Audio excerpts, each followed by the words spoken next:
नमस्कार साथियों, मेरा नाम है अजय मौर्य और स्वागत है आप लोगों का अजय सर जी यूट्यूब चैनल पर।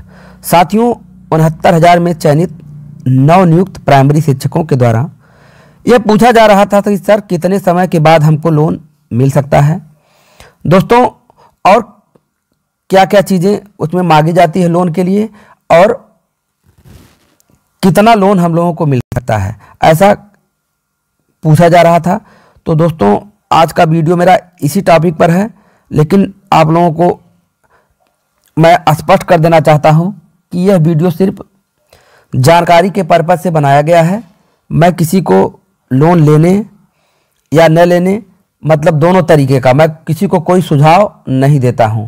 आपकी स्वेच्छा है, आप चाहे तो लोन लें या न लें। सिर्फ जानकारी के लिए यह वीडियो बनाया जा रहा है। तो पहला प्रश्न यह है कि कितने समय के बाद लोन लिया जा सकता है। तो पहले दोस्तों, आपकी सैलरी तो लग जानी चाहिए, मतलब खाते में पोस्ट होनी चाहिए। यह तो पहला प्रतिबंध है, क्योंकि बहुत से लोगों की सैलरी सालों नहीं लगती है। तो क्या अभी मैं समय बता दूं, अब आप जाएं बैंक में और बैंक वाला कहे कि अभी आपको लोन नहीं मिल सकता। तो पहला तो यही स्पष्ट कर लीजिए कि सैलरी आपकी खाते में पोस्ट होनी चाहिए, अर्थात आपका वेरिफिकेशन हो जाएगा तब सैलरी पोस्ट होगी। तो सैलरी आपको मिलनी चाहिए, ठीक है, खाते में पोस्ट होनी चाहिए। मेरे एक मित्र हैं जो कि SBI में काम करते हैं, तो उनके द्वारा मुझे यही ज्ञात हुआ कि जो सरकारी बैंक हैं वह 1 साल कंप्लीट हो जाने के बाद, सेवा जब 1 साल अर्थात जो परीक्षा काल 1 वर्ष का होता है, जब कंप्लीट हो जाता है तब वह लोन प्रोवाइड कराते हैं। वो बैंक वाले लोन दे सकते हैं 1 साल कंप्लीट होने के बाद। लेकिन वहीं उन्होंने यह भी बताया कि बहुत से ऐसे प्राइवेट बैंक हैं कि जो कि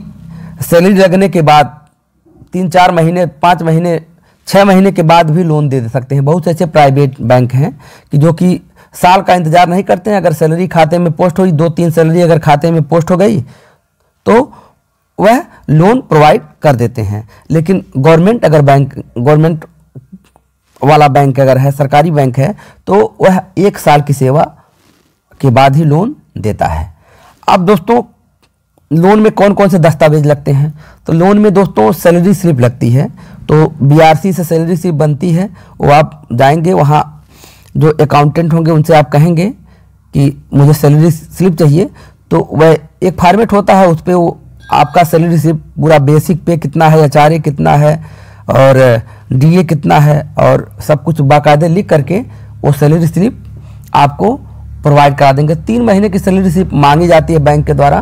तो वह सैलरी स्लिप का फॉर्म पूरा भर करके, हो सकता है फोटो भी आपका लगाएं और मोहर मार करके BEO का साइन हो जाता है, तो बैंक में वह जमा करना पड़ता है।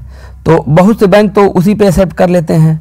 अब बहुत से बैंक कहते हैं कि नहीं, इसको वित्त लेखाधिकारी के पास से साइन करवाइए। तो लेखा कार्यालय पे जा करके साइन करवाना होता है, वहाँ लेखा से भी। तो ये तो साइन वाला हो गया।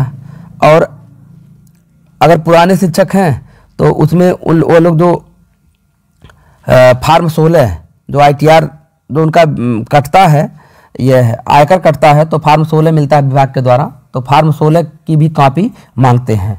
तो मान लीजिए जो पुराने हैं तो उनको तो हर साल मिलता रहता है, तो उनको तो फॉर्म 16 भी लगाना पड़ता है। लेकिन मान लीजिए नवनियुक्त हैं और अगर बैंक में जा रहे हैं, मान लीजिए उनको अभी नहीं आयकर, अगर वो नहीं भरे हैं, तो फॉर्म 16 अगर मान लीजिए उनको नहीं मिल रहा है या उनका पूरा नहीं हुआ है, तो सैलरी स्लिप के आधार पे भी बैंक दे देते हैं। ऐसा कोई मतलब बहुत ज़्यादा यह बाध्यता नहीं है, क्योंकि उनको यही देखना होता है कि पेमेंट आ रही है खाते में कि नहीं।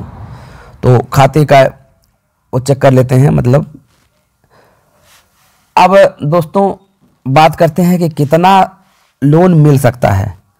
तो मैं आपको बताना चाहता हूं कि जो SBI बैंक है वह जितना आपका फुल सैलरी है, जितनी फुल सैलरी है उसका वह 24 गुना तक दे देते हैं।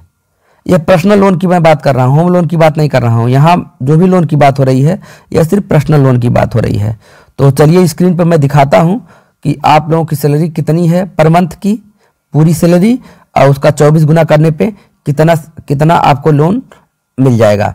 अब दोस्तों एक चीज़ और बताना चाहता हूँ कि प्राइवेट बैंक हैं तो वह कुछ और अधिक भी दे सकते हैं, 24 से भी अधिक दे सकते हैं। लेकिन थोड़ा सा जो सरकारी बैंक होते हैं थोड़ा सुरक्षात्मक कदम उठाते हैं, इसलिए थोड़ा सा वो 24 गुना ही तक देते हैं। तो चलिए स्क्रीन पे देख लीजिए कितना मिल सकता है। लेकिन एक चीज़ आप लोगों से और गुजारिश है कि दोस्तों वीडियो पसंद आया हो तो लाइक कर दीजिएगा। ऐसे ही यूजफुल वीडियो मैं बनाता हूं तो चैनल को सब्सक्राइब भी कर लीजिएगा और लोगों में शेयर भी करिएगा। तो चलिए स्क्रीन पे देखिए कितना लोन मिल सकता है। तो दोस्तों यहाँ देख लीजिए, जो प्राइमरी शिक्षकों का जो है कुल वेतन, जो नवनियुक्त शिक्षक हैं उनको कुल वेतन कितना मिलेगा, उनको मिलेगा दोस्तों 42,671 रुपये। 42,671 रुपये उनका कुल वेतन उनका है पर मंथ। यदि वह ग्रामीण क्षेत्र में है, शहरी क्षेत्र में है तो थोड़ा सा बढ़ जाएगा। तो 42,671 रुपये कुल उनका वेतन है और इसका 24 गुना जो है सरकारी बैंक लोन देता है। तो जब इसका इसमें आप गुणा करेंगे तो आपको मिल जाएगा इतना 10,24,104। 10,24,104। तो यहां देख लिए दोस्तों, आप लोगों को कम से कम 10 लाख का लोन आसानी से मिल सकता है सरकारी बैंक के द्वारा और प्राइवेट बैंक के द्वारा और भी मिल सकता है, क्योंकि प्राइवेट बैंक ज़्यादा रिस्क लेकर के दे देते हैं, लेकिन सरकारी बैंक सुरक्षात्मक ढंग से काम करता है। तो आप ये समझ लीजिए कि आपको 10 लाख का लोन इजीली मिल सकता है। अब दोस्तों गारंटर की भी आवश्यकता नहीं है। पहले तो लोन के लिए बहुत ज़्यादा कठिनाई थी, गारंटर की आवश्यकता होती थी, अब ऐसा नहीं है। केवल आपके सैलरी स्लिप के आधार पे, सैलरी के आधार पे ही आपको लोन मिल जाएगा, कहीं से गारंटर की आवश्यकता नहीं है। तो वीडियो अगर पसंद आया हो तो लाइक शेयर कमेंट करते हुए ऐसे ही यूजफुल वीडियो पाने के लिए चैनल को सब्सक्राइब भी कर लीजिएगा। वीडियो देखने के लिए आप लोगों का बहुत बहुत धन्यवाद।